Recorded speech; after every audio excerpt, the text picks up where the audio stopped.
नरेंद्र मोदी जिंदाबाद जिंदाबाद जिंदाबाद, अमित शाह जिंदाबाद जिंदाबाद जिंदाबाद, योगी आदित्यनाथ जिंदाबाद जिंदाबाद जिंदाबाद, सदर विधायक पलटू राम जिंदाबाद जिंदाबाद जिंदाबाद, विधायक राम प्रताप वर्मा जिंदाबाद जिंदाबाद जिंदाबाद।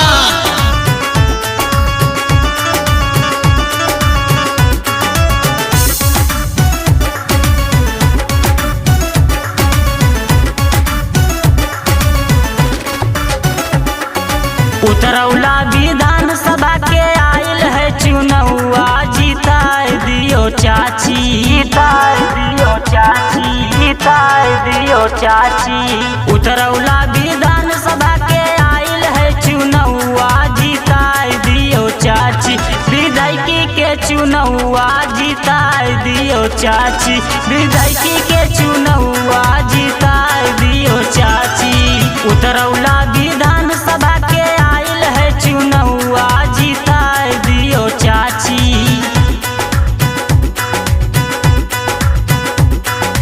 उतरौला विधानसभा के आयल है चुनौआ, जीताए दियो चाची। विधायकी के चुनौआ, जीताए दियो चाची, विधायकी के चुनौआ, जीताए दियो चाची। नरेंद्र मोदी जिंदाबाद जिंदाबाद जिंदाबाद, अमित शाह जिंदाबाद जिंदाबाद जिंदाबाद, योगी आदित्यनाथ जिंदाबाद जिंदाबाद जिंदाबाद, सदर विधायक पलटू राम जिंदाबाद जिंदाबाद जिंदाबाद, विधायक राम प्रताप वर्मा जिंदाबाद जिंदाबाद जिंदाबाद।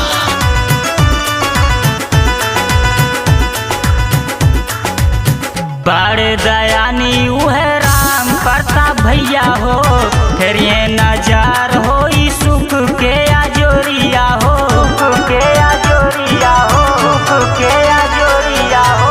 बड़े दयानी उहे राम प्रताप भैया हो, फिर ये नजार हो सुख के आजोरिया हो। 2022 में के हुकना लागी दऊआ, जीताए दिहो चाची, जीताए दिहो चाची, जीताए दिहो चाची। 2022 में के हुकना लागी दऊआ, जीताए दिहो चाची। विधायकी के चुनौआ, जीताए दिहो चाची, विधायकी के चुनौआ, जीताए दिहो चाची। नरेंद्र मोदी जिंदाबाद जिंदाबाद जिंदाबाद, अमित शाह जिंदाबाद जिंदाबाद जिंदाबाद, योगी आदित्यनाथ जिंदाबाद जिंदाबाद जिंदाबाद, सदर विधायक पलटू राम जिंदाबाद जिंदाबाद जिंदाबाद, विधायक राम प्रताप वर्मा जिंदाबाद जिंदाबाद जिंदाबाद।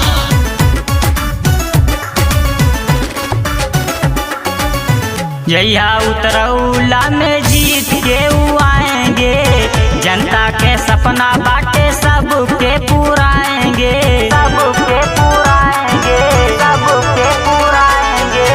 जहिया उतरौला में जीत के ऊ आएंगे, जनता के सपना बाटे सबके पुराएंगे।